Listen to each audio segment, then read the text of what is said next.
Hello, this is a quick video to show you how to use the Chrome developer tools, which are helpful when you are trying to reformat a page for a smaller screen or a larger screen. That is, you're using responsive web design.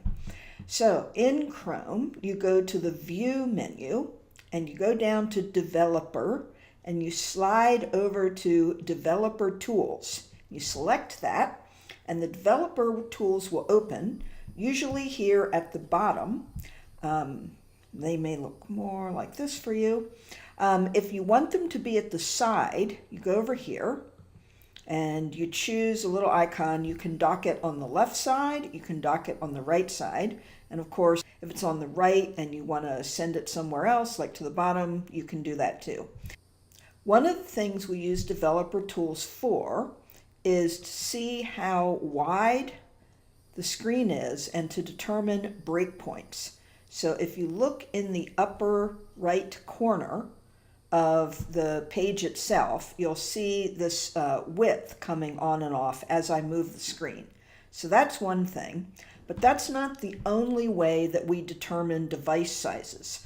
So in the same bar at the top of the developer tools, there is a little icon that looks like a phone and a tablet, and it's called Toggle Device Toolbar.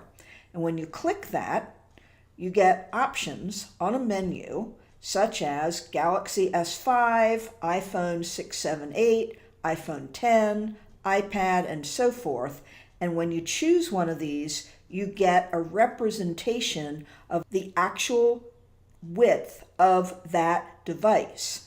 So you can see numbers going down the left side and across the top, and that represents pixels. And you can also look at it at 100% size or 50 to see the whole thing. You can also flip it into landscape view or back to portrait view to see how it's going to look. So it's a pretty nice way to test things. One thing you want to be sure of when you've selected a new device, sometimes you want to check the View menu and make sure that actual size is not black. Like mine is gray right now, and that means it is actual size. Sometimes it kind of gets out of whack and goes to black, and then you have to click it, it goes to gray, and then you're really looking at actual size.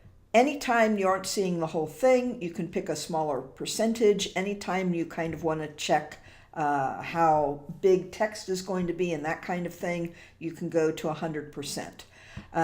You can also, with the developer tools, I'm going to turn that off for a moment and show you another aspect of it. Farther down the list of possibilities is a representation of the CSS box model.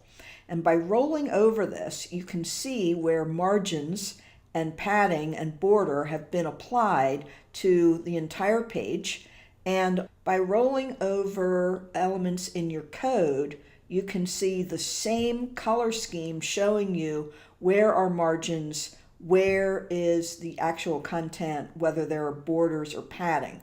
So it's a good way to check if you're not sure whether something has borders on it. For example, paragraphs, you can see from the orange bar that my paragraphs all have top and bottom margin. And if you double check the diagram, definitely margin because it's orange, not border, which is yellow. So the Chrome developer tools can help you a lot, not only with the device sizes, but also with checking your margin and padding and checking good breakpoints by showing you the pixel width at which your design is going to change. For example, where my headline just broke down to 2 lines, I could see exactly which width that happened at.